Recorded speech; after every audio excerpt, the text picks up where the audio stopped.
Welcome to Colombian Chronics, the podcast where we will navigate the complicated stories of conflict, resilience, and the search of peace, exploring the stories that often go untold, drawing insights for the true connection and our own ideas. So join us in this journey into the heart of Colombia, where the echoes of the past are still present.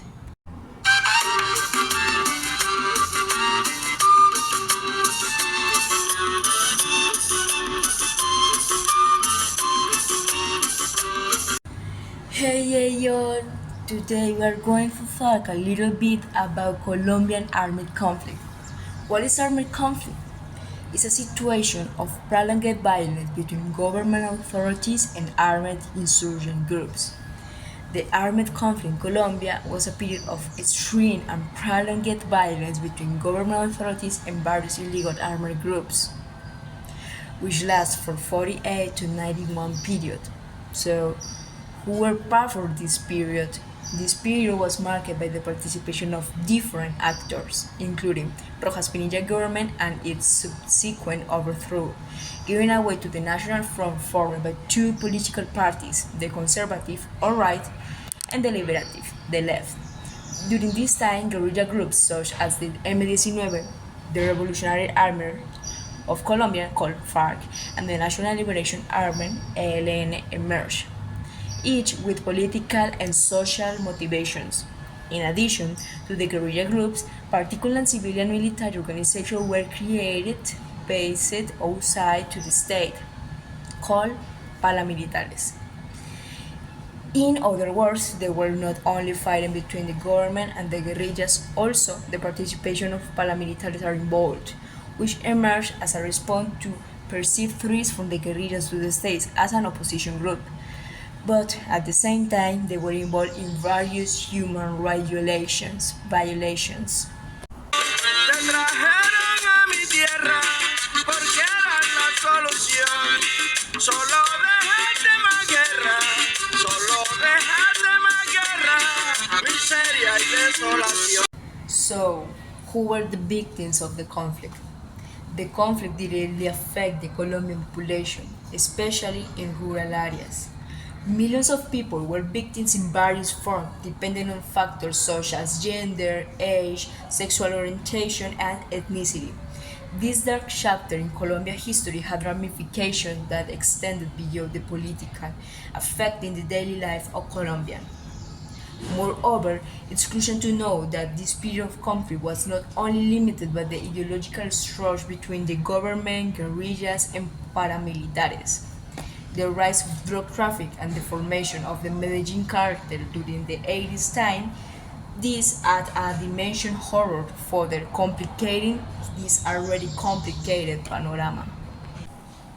Dime la verdad, solo la verdad. No hay reparación ni justicia, no es verdad. That's why we need extensive analysis to appreciate the complexity of these causes and its continuing impact of society. Today, those who manage to survey this terrifying period go on with their lives but express their feelings, experiences, and points of view through oral art, painting, music, literature, and other cultural forms used to express that experience of the conflict, many of which have been contained in the final report of the True Connection, which consists in 10 volumes and declaration covering topics such as historical account of the conflict, human rights violation, territorial experiences, impact of different groups, and recommendation to peace building, and all of them which can be found in www.comisiondelaverdad.co. The report emphasized that the truth-seeking process is a collective and ongoing effort with the aim of contributing to the transformation of Colombian society and preventing the repetition of the conflict. The document provides a meaningful reflection of the past and provides a platform of ongoing dialogue, cultural debate, and democratic discussion on the history of Colombian conflict.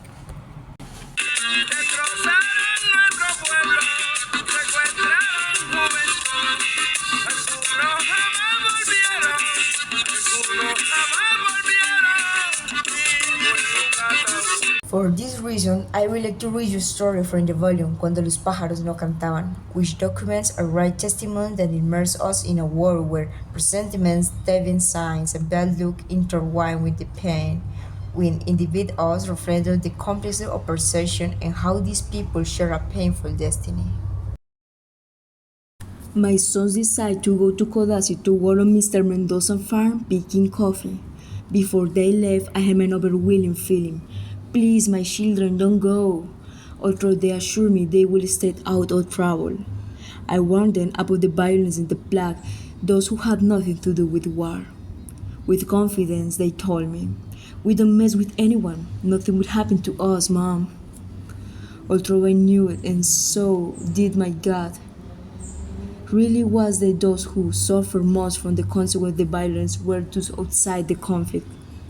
I asked them not to go, and I told them I would not see them again. They insist that they will arrive the 30th, but at worst, the 31st. The 30th arrived. I wait anxiously for my children. The night of the 30th passed. The 31 arrived, and the anxious grew. Hugging my oldest son, I told him, I said, Miguel, the kids are not coming back. He tried to console me, but my heart, I already knew that something had happened. My words became unpainful truth. No, they are not coming back.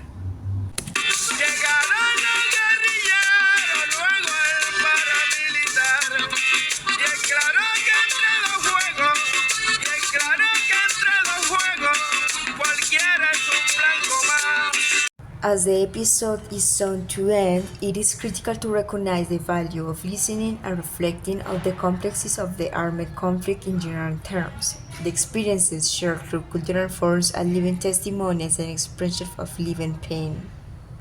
The search of truth is a collective effort that invites us to understand diverse perspectives and learn from history. We encourage you to explore the True Commission final report for more details and context about this period. In addition, we want to hear your voice if you have a story to share, a perspective to our or idea to contribute to peace building in some way. Please do. You play a key role in working towards to more just a peaceful future. Let's continue and build together an space where multiple versions of history insert to avoid repeating the mistakes of the past. Join the conversation and be part of the change.